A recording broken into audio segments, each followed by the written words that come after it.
नमस्कार. बनकर हवामान अंदाज या आपल्या यूट्यूब चॅनलवर मी गजानन पाटील बनकर आपले स्वागत करतो. शेतकरी मित्रांनो, आज 16 एप्रिल. पाहूयात 16, 17 आणि 18 एप्रिलचा हवामान अंदाज. शेतकरी मित्रांनो, 16, 17 आणि 18 एप्रिलला राज्यातील हवामान ढगाळ होण्याची शक्यता आहे.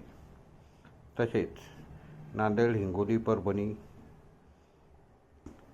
वाशिम, यवतमाळ या भागामध्ये जास्त पावसाची शक्यता राहील.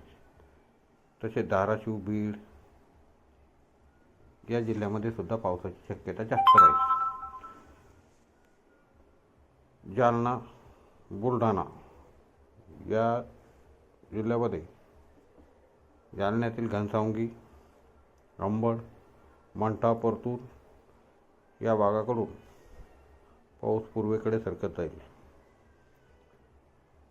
आणि जोळवराजा, चिखली, जाफराबाद या परिसरात सुद्धा ढगाळ हवामान होण्याची शक्यता आहे. विखुरलेल्या स्वरूपात काही ठिकाणी पाऊस पडण्याची शक्यता आहे. तरी आपापले चारे झाकून